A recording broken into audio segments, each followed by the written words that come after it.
अपने आप को विकसित देशों की कतार में लाने के लिए जैव विविधता को सबसे अधिक नुकसान पहुंचाया गया है। इसकी वजह से पशु पक्षियों की कई प्रजातियां या तो विलुप्त हो चुकी हैं या विलुप्त होने की कगार पर आ गई हैं। World wide fund for nature की लिविंग प्लैनेट रिपोर्ट 2020 में ये चौंकाने वाला खुलासा हुआ है। दरअसल इस रिपोर्ट के मुताबिक 5 दशकों के विकास की इस लड़ाई में करीब 10 में से 7 जैव विविधता की प्रजातियां खत्म हो चुकी हैं। ताजे पानी में रहने वाली लगभग 84% प्रजातियों में कमी आई है। और यदि भारत में इन हालातों की बात करें तो WWF के प्रोग्राम डायरेक्टर सेजल वोराह के मुताबिक इस बारे में भारत की रिपोर्ट भी कुछ ज्यादा खास नहीं है, क्योंकि भारत में 12% जीव और 3% पक्षियों की प्रजातियां विलुप्त होने की कगार पर हैं, जबकि 19% उभयचर वाले जीव खतरे में है। इस रिपोर्ट में कहा गया है कि इस बड़े बदलाव की वजह से ही कोविड-19 जैसे जानलेवा वायरस जन्म ले रहे हैं। लिविंग प्लैनेट इंडेक्स के मुताबिक 1970 से 2016 के बीच धरती पर रहने वाले जीव जंतुओं की करीब 68% प्रजातियां विलुप्त हो गई हैं। इनमें हवा, पानी और जमीन पर रहने वाले सभी छोटे और बड़े जीव शामिल हैं।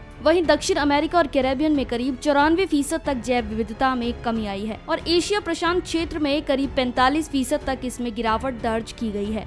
इस रिपोर्ट के अनुसार ताजे पानी में रहने वाली 3 प्रजातियों में से एक विलुप्त होने की कगार पर है।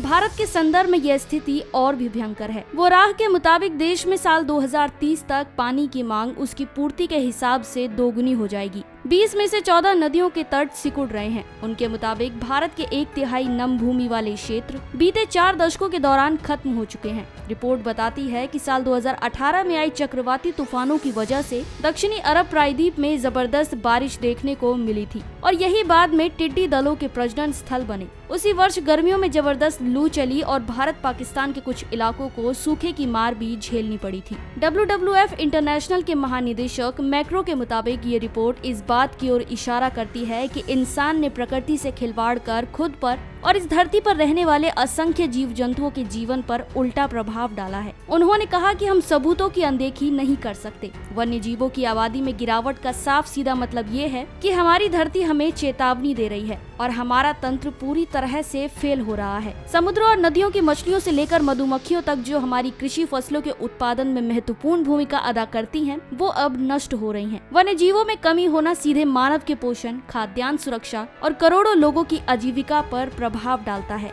हमारी आज की इस रिपोर्ट में बस इतना ही। मैं श्वेता चौहान, पंजाब केसरी, दिल्ली।